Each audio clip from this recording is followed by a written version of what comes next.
এক দলকে পাঠিয়ে দিচ্ছেন পাকিস্তানে, আরেক দলকে পাঠিয়ে দিচ্ছেন পেশোয়ারে, আর নিজেরাই দেশের জমিদারি দখল নিতে চাচ্ছেন। ট্রফি যদি আগেই ক্যাপ্টেনের হাতে চলে যায় তাহলে এটা ছিল নির্বাচন নামের তামসা।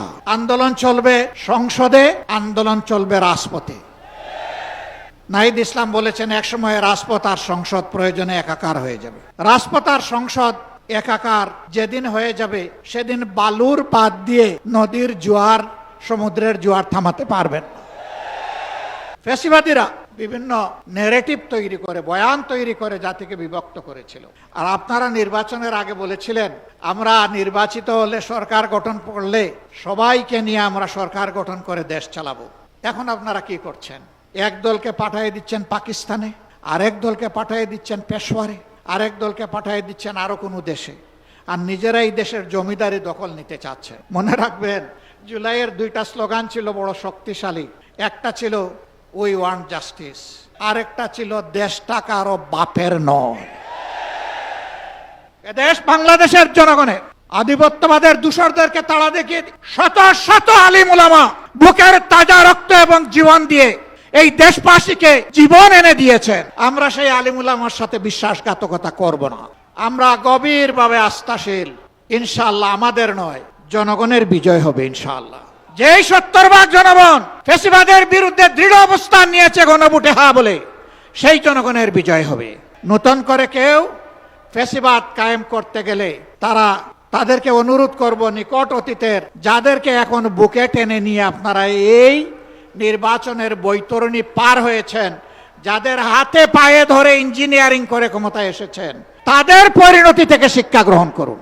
তারা সংসদে দাঁড়াইলেই বলেন একটা সুষ্ঠু নির্বাচনের মধ্য দিয়ে গঠিত সরকার। সরকার যদি সুষ্ঠু নির্বাচনেই গঠিত হয় তাহলে বারবার দাঁড়াইয়া বলতে হয় কেন? ম্যাকিয়াভেলির একটা কথা আছে, তুমি যদি কোনো মিথ্যাকে এস্টাবলিশ করতে পারো তাহলে একবার বললে হবে না, শতবার বলতে থাকো। সংসদের ভিতরে স্থানীয় সরকার পল্লী উন্নয়ন প্রতিমন্ত্রী তিনি বলেছেন যুবকরা, ছাত্ররা আন্দোলন করে ফ্যাসিবাদের পতন ঘটিয়েছে, আমরাও ছিলাম। তবে ডক্টর মোহাম্মদ ইউনূস ক্যাপ্টেনের হাতে লন্ডনে গিয়ে পতাকা দিয়ে এসেছেন, ক্যাপ্টেনের হাতে নাকি ট্রফি দিয়ে এসেছেন। ট্রফি যদি আগেই ক্যাপ্টেনের হাতে চলে যায় তাহলে এটা ছিল নির্বাচন নামের তামসা।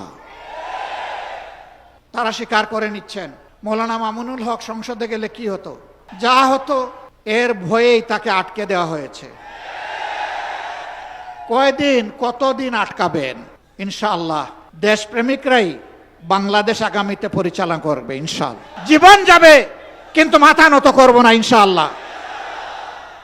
আমরা আরেকবার প্রতিজ্ঞা নিলাম ইনশাআল্লাহ জুলাইকে সম্মান করব, বুকে ধারণ করব, জুলাইয়ের সাথে বেঈমানি করব না। আর জুলাইয়ের সাথে যারা বেঈমানি করবে তাদেরকে ছাড় দিয়ে কথা বলা হবে না। বিশেষ করে যুবকদেরকে অনুরোধ করব, তৈরি হন। বলবেন আর কতবার জীবন দেব? দেশের জন্য যতবার প্রয়োজন আমিও তোমাদের কাতারে দাঁড়িয়ে বলছি, আমিও যুবক, জীবন দিতেই থাকবো। বিড়ালের মতো বাঁচতে চাই না, শত বৎসর, হাজার বছর, সিংহের মতো বাঁচতে চাই 1 সেকেন্ড। এর মাঝে আর কোনো কম্প্রোমাইজ হবে না ইনশাআল্লাহ। আধিপত্যবাদের কোনো ষড়যন্ত্র বরদাস্ত করা হবে না, সব কিছুকে ছিন্ন ভিন্ন করে দেওয়া হবে ইনশাআল্লাহ।